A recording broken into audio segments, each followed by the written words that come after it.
So welcome to book club. We're gonna go over chapters 7 and 8 of the places that scare you. 8 is the super short chapter, so it made sense to combine them. But also we're gonna start combining chapters into talks to help reduce the amount of time we're about to spend on this book. Because my goodness, we are getting into some long haul. Um, Yeah. if we don't start doubling up. All right. Um, I thought chapters 7 and 8, as a quick my overarching impression was that it was a nice little how-to.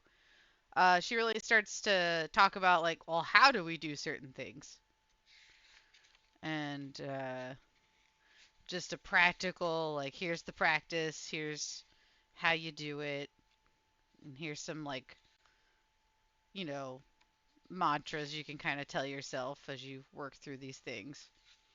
So that was kind of nice. I think a lot of books we've gone through don't. Not that I want every book to be a how to, but a lot of books we've read don't really tell you how to do anything. They just Yeah. they just kind of vaguely describe the goal, which is fine because sometimes there is no exact how, but But sometimes there is. mhm, sometimes there is, and it's nice that I think Pema takes the time to kind of break it down into the hows here. And then I think it's just very sweet the way she starts this chapter, which is approximately our personal attempts to live humanely in this world are never wasted. Um, Despite the age of this book, let's see, when was it? When was it written? I forget. It was written in 2001.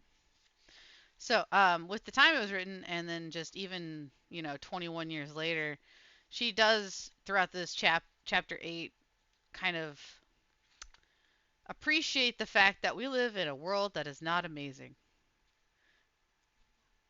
And so to start this chapter, I think with this sentence is very meaningful because trying to make the world better through our own actions is always a worthwhile endeavor because even that little bit's going to make a difference, you know? Yeah. So I like that. Let's see. We train in opening our hearts and minds in increasingly difficult situations. Ooh, that's a weird way to highlight. um, as always, Pema, as she has done throughout the book so far, really emphasizes the fact that you do start with the easy things, and she gets into this as she tells us like the how to practice loving kindness and get to that part where you can love the kind of practice loving kindness for the people who annoy the hell out of you. Um, but she always is emphasizing that that's a difficult thing. She never undervalues the fact that this needs to be it often needs to be a process that comes in steps of start with the people you do love already, then work with your neutral people, and then you can work up to the people who you don't love inherently. So I really appreciate her methodology in this way. And so she says increasingly difficult situations, and I think that mirrors her approach generally throughout the book and this chapter of you don't start with the hardest thing.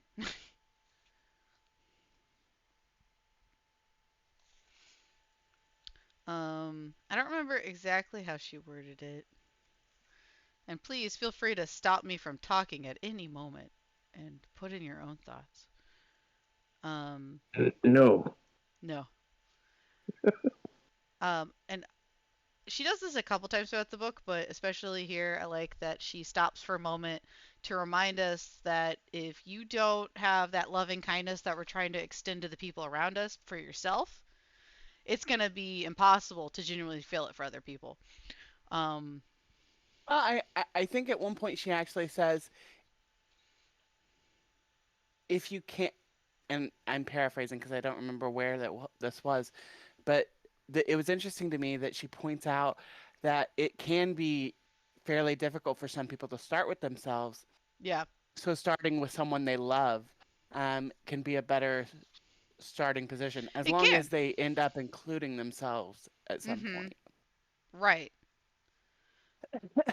Because I think go if you don't love yourself, how are you gonna expand that to the people who annoy you? You know what I Right, like RuPaul says, if you can't love yourself, how the hell are you going to love somebody else? Can I get an amen? mean? Modern Gandhi, not Gandhi. Buddha is the word I actually meant to say. Modern Buddha, RuPaul. Same guy. Yeah, It's fine. Does it's a fine. drag queen have Does drag queen have what? Buddha nature. Buddha nature? Sure. Yeah. And that everything kind of has Buddha nature. But also, I think genuinely. Anyway, sorry. I'm going to stop my brain right now. I'm about to go on a tangent. Um, yes. I'm just going to end with yes. Really finding it and feeling it. Oh, yes. And then I liked this statement of whether we find it in the tenderness of feeling love or the vulnerability of feeling lonely is immaterial. If we look for that soft, unguarded place, we can always find it. So I think this gets into what you were talking about, Jupiter, of looking for that soft spot. If your soft spot's your cat, start with your cat, right? Start practicing loving kindness and how you feel there so that you can take that skill, give it to yourself as well, give it to the people in your life, your neutrals, and then expand from there. Um, I do like that Pema begins to point out that oftentimes we can be a little afraid of being too compassionate because that compassion can lead to our own pain when we reflect on it and really try to like dive into the experiences of the individual who we're trying to express compassion for. And I think that that's very important. I oftentimes when I'm reading books like this personally, I am doing a lot of comparison and reflecting on the time I spent in the Christian church of things that I was told but was not given good tools to actually handle. And I think this unreserved, reserved like compassion and things can often reflects what they were trying to teach me, but I wasn't given tools to handle them correctly, or I was unprepared for the consequences of doing that, if that makes sense. Um, Trying to be very compassionate led to a lot of existential crisis, if you will. Um, and I don't think the adults whose intentions were to help cultivate more compassionate young people really understood that. At least I hope they were attempting to create compassionate young people and not give me an existential crisis. I don't think. Could I don't. I don't think that was their goal, but you know, it could have been. Maybe. I have don't been. know. And then I've got like tons of tangent thoughts where I'm like, ugh, if only I could give younger me a deeper understanding of certain things, we would have been a better person. We would have been a better person. I think the people in our life would have definitely benefited from me being more aware of certain things or whatever. But I can't dwell on that too much. So that's a whole thing. Where does this align? As always, I'm looking at my physical book, trying to figure out where certain quotes are in this digital book.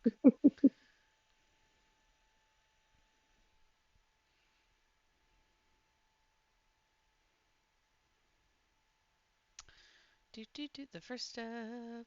So then, let's see. The first step ba, ba. Dun, dun, dun, dun, dun, dun, dun. The first step in cultivating loving kindness is to see when we are erecting barriers between ourselves and others. There we go. Um,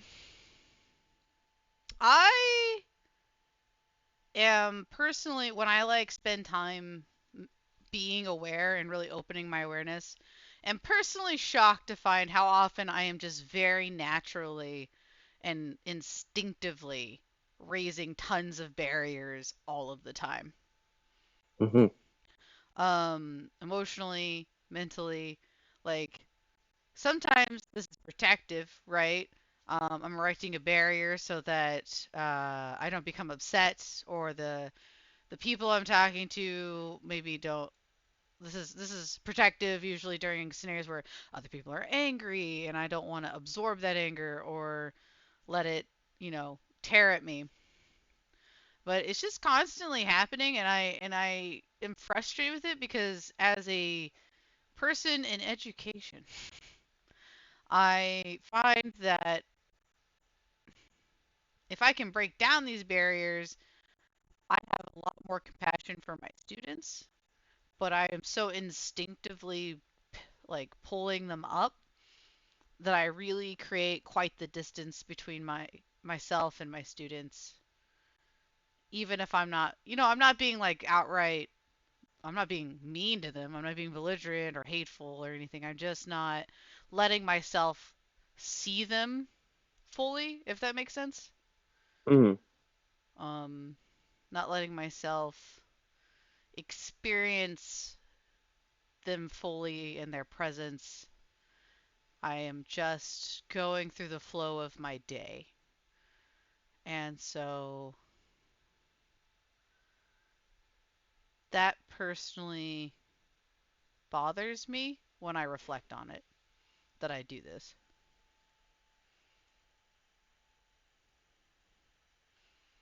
Well, it's good that you noticed that. Yes, I suppose. uh, Otherwise, you'd be bothered and not even sure why. I'm just angry and I don't know why. Usually I'm hungry when that happens. Um, if I'm hungry and not, if I'm angry and I don't know why, I probably need to eat something. Mm-hmm. um, or take a nap. Sometimes I just need to take a nap.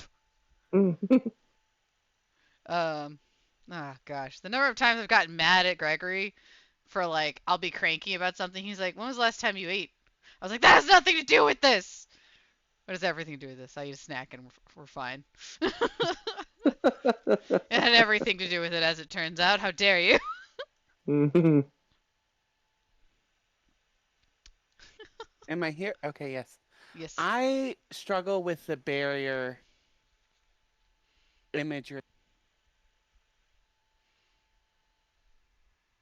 you cut out.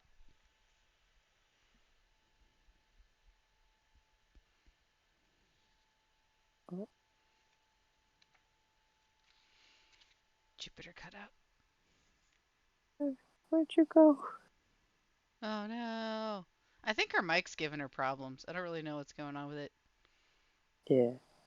I will say I have difficulty distinguishing between like this language of like erecting barriers versus like establishing boundaries. Yes, yes. I think that's a valid concern of you don't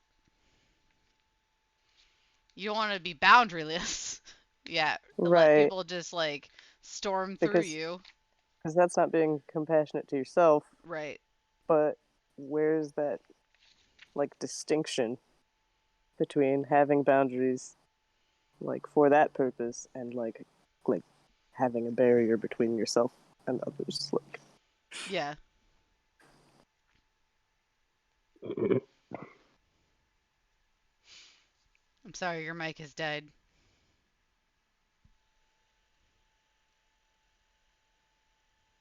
Ugh, that's so frustrating. Let's see.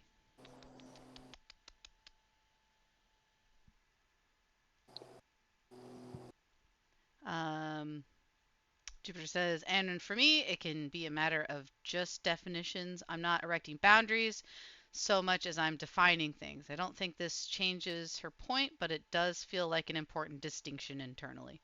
Yeah, we agree, I think. Um, so yeah, Pema gets into all the ways to begin widening your circle of loving kindness. I think it's worth taking time to meditate in these ways and kind of use some of these sections as a bit of a guide.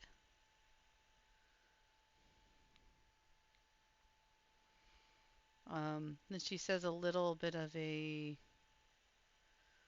idea of, let's see, what was this idea? It's kind of connected to reincarnation, I think.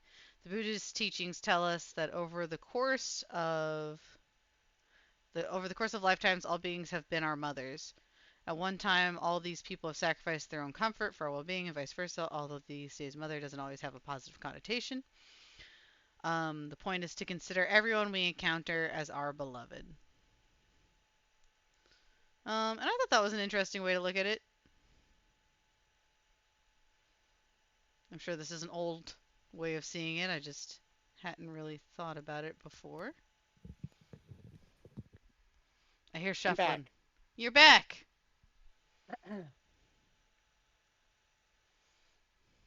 You But I came do not have a back. mouse, so Oh, that sucks. had to unplug Why? my Bluetooth to plug in my mic. Huh. Wow. I don't Weird. want to dig around in the back of my computer. My Uh, Bluetooth is a dongle. yeah, dongle. Okay, back. Come on, back to loving kindness. dongle. Um, yeah, so we consider everyone we encounter as our beloved, which I can vibe with. It's hard. It's really hard, especially the people who annoy me or make me mad Yeah, you need to like remind yourself. constantly. A lot. Every day. So this one was interesting for me because I'm literally coming off the death of my mother right. and unpacking that relationship. Mhm. And so I found her as an interesting point of practice to picture her, and even though she's not here anymore, Mhm. um focus on knowing the like pitfalls of our relationship and not so much, wishing she doesn't suffer. Of course she doesn't anymore, but um wishing she hadn't suffered. Hmm. Yeah. Yeah. Yeah, I think it's totally valid to begin. Yeah, that's an interesting journey you're on. I'm sorry. I was like, I don't know. I would never have thought of that. That's it. I only I empathize on a very small level. I don't think it's anywhere near the same level.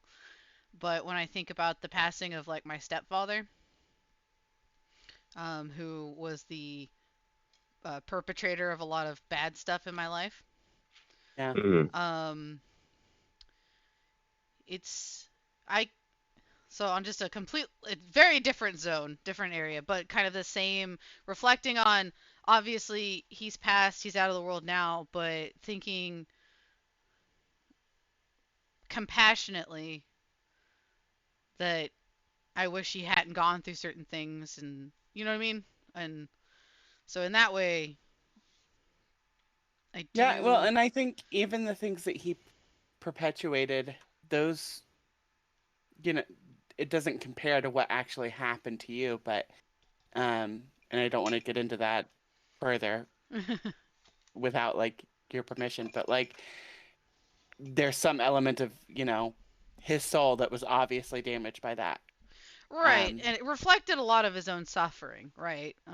yeah. And I can look on it that way in many ways, and the ways that his own mind caused him suffering, and um,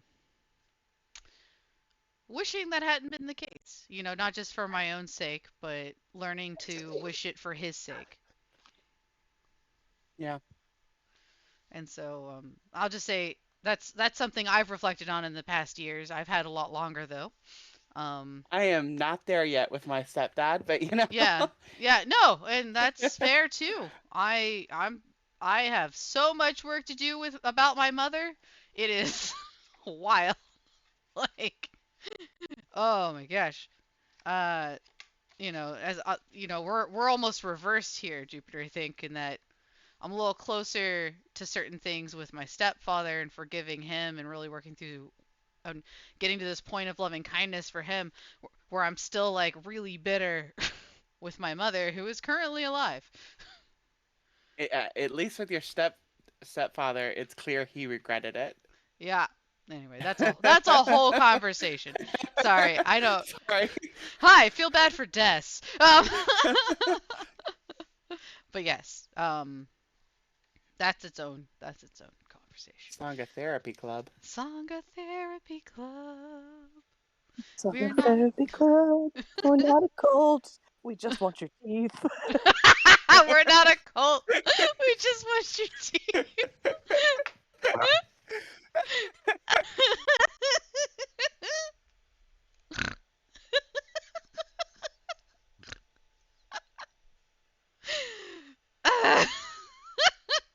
I love you guys. Oh gosh, here it is though. She calls it the fifth step, and this is related because let's see. She says if we jump right into the traumas of our lives, these people who've hurt us, we'll feel overwhelmed. Then we'll begin to fear the practice and walk away. Um, this connects a little bit to my thought process earlier, where I felt like in the Christian setting where in these quote unquote like Bible studies or whatever I was in, they tried to get you to this point of like you can't hold grudges against these people because they're made in God's image and all the same. Like to me there's a lot of parallels in this mentality, but that's a whole other conversation. Anyway, long story short, I felt like I was being pushed to feel a certain kind of compassion without a lot of precursing steps, a lot of foundational work, and so I did find it traumatizing in many ways. Absolutely. They're starting like from the absolute root of your suffering, like the hard hitting things that happen to you and expecting you to work through it immediately, Yeah. never having time to process the trauma. I remember you and I were in the same church, so I Yeah. remember the things that we were going through at that time and how there was like one, no expectation of help in the way that should have been given. Mhm. Like um in your case, in my case, with the abuse I was undergoing at the time, it was like we were expected to as children just immediately Just get over skip it. past everything. Yeah, get over it. um and not just get over it, but like be a Christ-like person. Yeah, be compassionate. Have this unwavering loving kindness. Yeah. Yeah. Yeah. Yeah, that be the bigger person. Forgive them right away, or else you're not Christ-like enough. Yeah, And, exactly. and you're Exactly. and you're a child. Like, yeah. Exactly. Yeah. You're a child still undergoing the Hmm. abuse and trauma. It's still happening. It's literally happening right now. Yeah. And it reminded me of back in chapter 6, she mentions not doing it, like not saying it without meaning it. So like Mhm. not it's basically a screed against affirmations. So in this case, like I it very clearly clicked for me that like, oh, that's where the hypocrisy comes from in the Christian church is they are saying, love them like Jesus, and then you see very clearly how they do not. Not just with the people who traumatize them, but like, you know, black people. Mm-hmm. Gary Eubanks. Just gonna name drop. No one else knows who he is. It's fine. um, to take it into a different level, and not, I'm sorry we're going on this tangent of knocking down the Christian church, but as another connection of where I think the hypocrisy really sets in, and also where it really diverges from where we're talking about this sort of loving kindness dharma, is that not only are you hateful towards all these other groups, the other, right? You are taught to hate yourself in many ways. Um, and to see yourself as this broken, unlovable piece of garbage, pretty much. And thank goodness, at least God loves you, because nobody else could. And I'm exaggerating quite a bit, but there's a lot of trauma that people who come out of those circumstances and those in that sort of upbringing and the church mentality come out with no self-worth because they haven't been taught to extend that same compassion to themselves that were really drilled and forced down the throat to try to extend to everyone else because they're a creation in the image of God. So, but sorry to spend so long on that topic.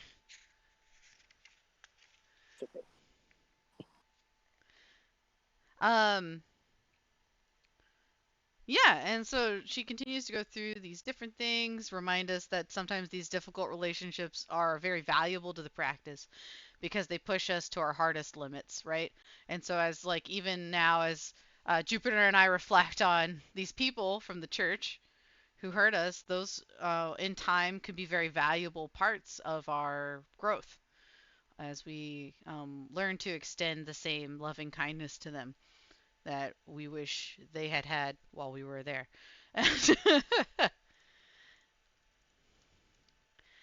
And so, let's see. She says, at the end of the loving kindness practice, we drop all the words, all the wishes, and simply come back to the non conceptual simplicity of sitting meditation. So I love it. I love what she does here in this chapter. She takes you through these steps, she talks about the process, she breaks it down, I feel like, in a very relatable way. Misses one point where, we would like a bit more delineation between and distinction between the definition of boundary versus am I erecting a barrier. But she wraps it up awesomely here in chapter 7 with this idea that, and then after you've done all that work, you drop it because inevitably you're going to come back and learn there's a simple, non conceptual way of sitting and meditating that will become more natural. And sure, these steps will take you there, but you don't keep doing them. At some point, you move beyond them. And I like that she takes you through that process, you know? Because I feel like, as mentioned before, I feel like a lot of books we read just end with this part.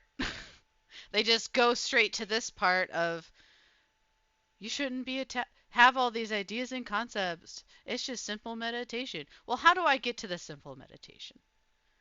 Yeah. And how do I freaking get there? And I think Pema takes the time to get us there, you know? So I appreciate that about her writing.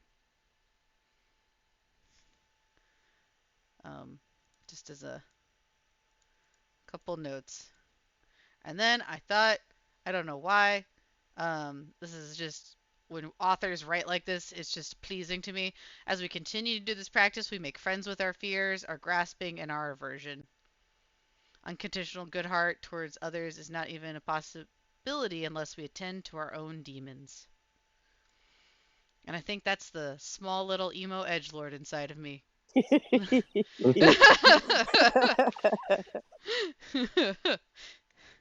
Who enjoys it when authors, you know, kind of reference things like this that, in my mind, harken back to a much younger version of myself who thought about these things a lot. And so to kind of connect in that way with myself is really nice. Anyway, yeah. So that was chapter 7. And then chapter 8 is super short, and we'll talk about that. Any other thoughts on chapter 7 before we talk about chapter 8 real quick?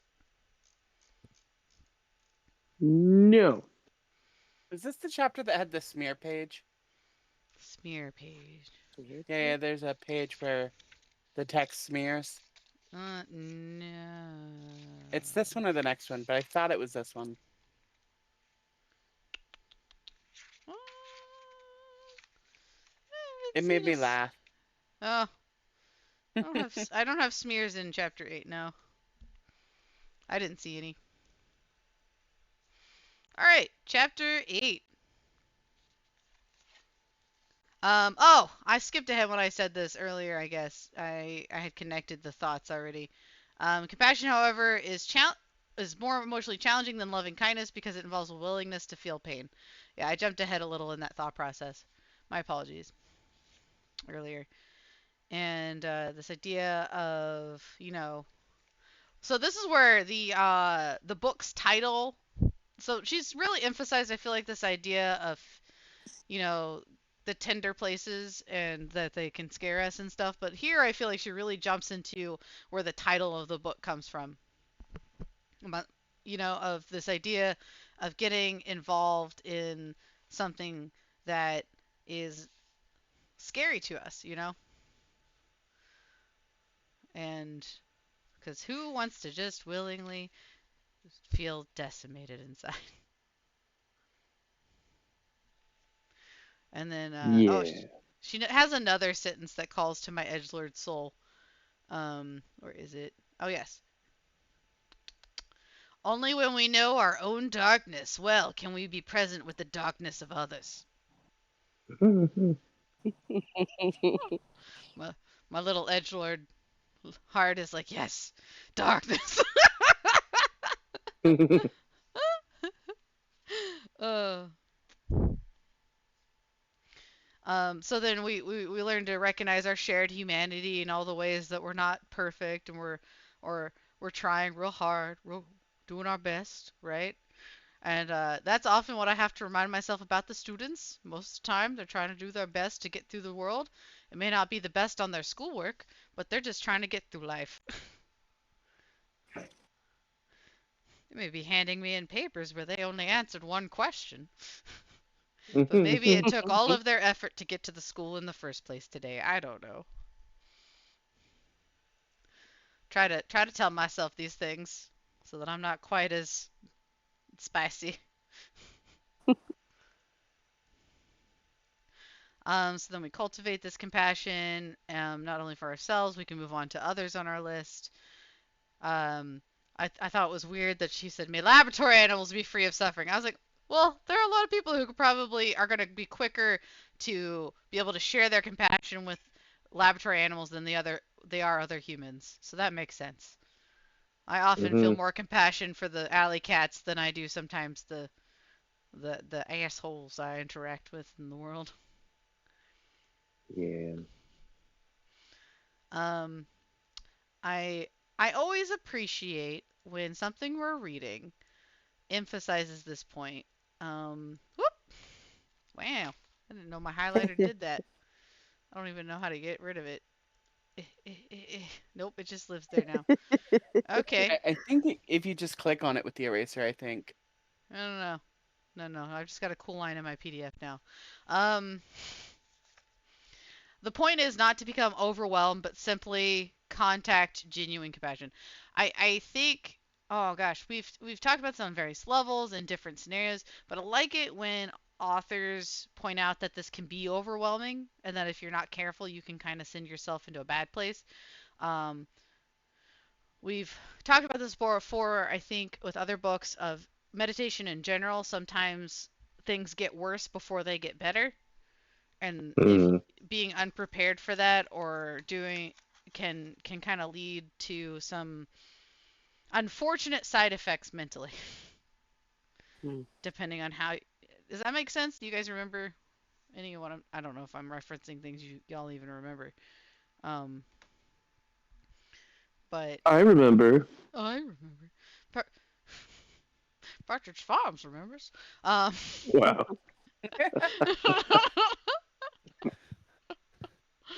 uh, no, we've talked about it in the past. Of sometimes it can bring up some bad stuff, and if you're not um, prepared, it can be bad. Because Yeah, opening up. I was Hmm. I was fairly lucky in that I encountered this book rather early, because the books that I had encountered and the concepts I'd encountered prior to it sounded so great on paper, but given some of the traumas of my own past and Hmm. just mental health issues at large, Yeah.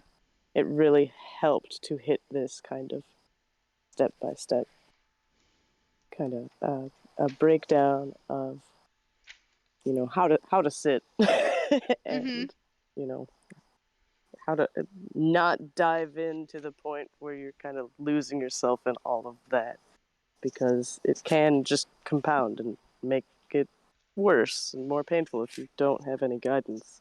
Right. And like we've mentioned multiple times in this discussion, like a lot of them don't provide that guidance. It's Hmm. just a here, this is the goal, do it.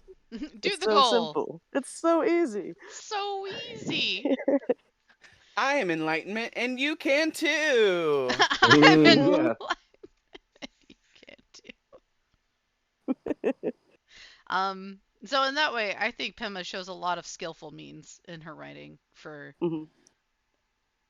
coming down to the level of somebody who needs to be walked through it and isn't just ready to go. Because how many of us were just ready to go? I'm not. Hmm. I'm sometimes somewhere in my brain like, man, if you want to be a Buddhist, you should probably be in therapy at the same time. Uh, before you Yeah. you really get Hmm. into the practice, you should maybe consider some therapy at the same time. It'll help a lot. She gets back into these stages where she talking about the neutral people in your life, and then talking about those who. Oh, Um, here's the smear page. oh, it is. Yeah. Oh. Too big. So notably, when we're going through this is the first time I've looked at this chapter in the PDF. I read from a physical book when I'm I see. Yeah. yeah. So I didn't realize what y'all were talking about. Ooh, big a leap. Oh my goodness. So yeah, obviously sometimes it can feel really unreasonable to try to be compassionate for these people who've hurt us because we're like, they're jerks. I don't, no, no. um, but then we create these habits in us, and as she says, sometimes just interrupting the habits can be the most compassionate thing, right? Um, man, I have to say, like, even if you can't get to the point for a very long time, like, it's okay if it takes years and years, in my opinion, of really truly wishing those people, loving kindness. If you can just learn to interrupt the part where you're feeling angry and belligerent towards them actively, if you can learn to interrupt that process, that's a great first step. Like, Hmm. even if you don't get to the loving kindness part, just stop the part where you're actively wasting your energy being mad, you know? Hmm. And that's been because I'm getting to that point with, like I mentioned my mother earlier. Like, I have a lot of issues just from all sorts of stuff that happened. But one of the things I've been very pleased with in my practice is that I've gotten to the point where I've stopped actively being angry That's because good. it caused me for many years. Just these thoughts would come up, I'd be angry, and then it would dwell in me. and I just let it cause trouble because then that would bleed out into my frustrations in other situations. And so, as Pema puts it, learning to interrupt these habits and these thought processes has been, if nothing else, very compassionate to myself because I was only hurting me. Yeah. It's always very interesting to me because in some ways, like anger can be a very powerful kind of motivator and vehicle to get away from like some of the harms that like others do to us. But then if we linger on it too long, it only starts to eat away at us. Yeah, Like if that anger continues to burn like at that intensity, it stops being a tool and starts kind of yeah. It just is a fire we're letting burn our skin mhm away. And mhm like if I could just move on from this, I'd be so much happier. Yeah, because the person I'm mad at doesn't care. They don't give a hell. Like they don't care. They're not being bothered by me being walking around angry. right. I'm just suffering. I'm just like delicious suffering. Give me more.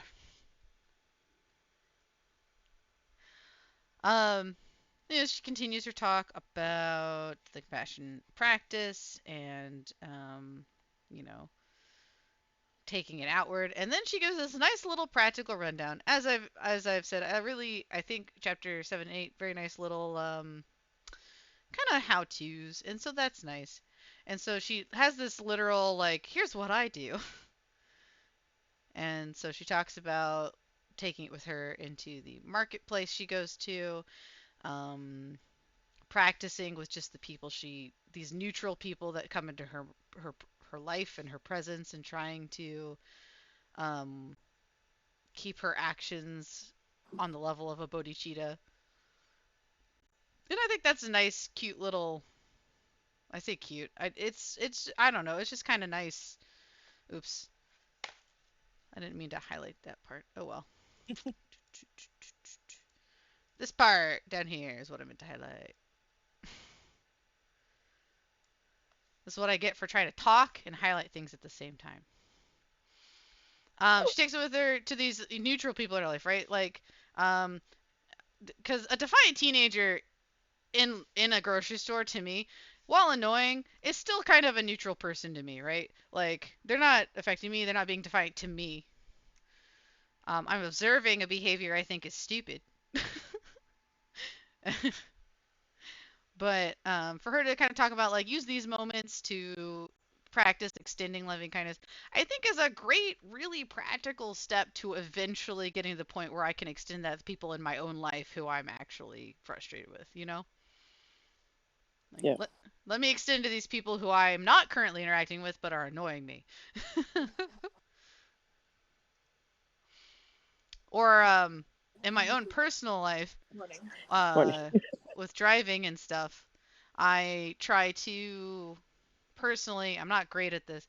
I do try to practice some loving kindness when, somebody's driving wild in traffic around me, right?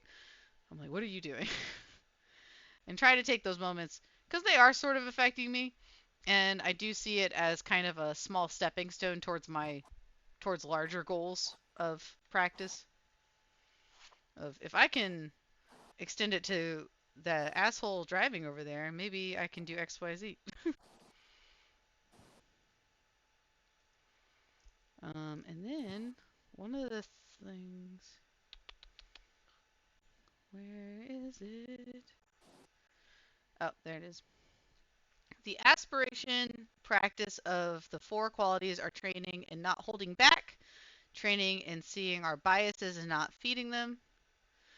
And gradually we get the hang of going beyond our fear of feeling pain. This is what it takes to become involved in the sorrows of the world, to extend love and compassion, joy, equanimity to everyone, no exceptions.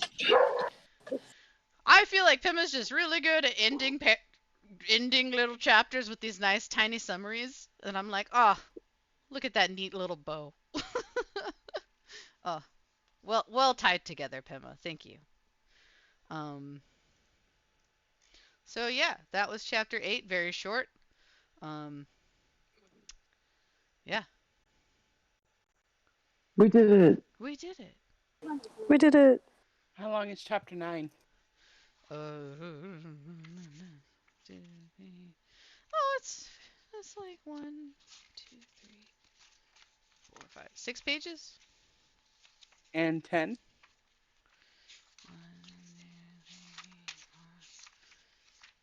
Also 6 pages. So we'll combine 9 and 10 for next week. Okay.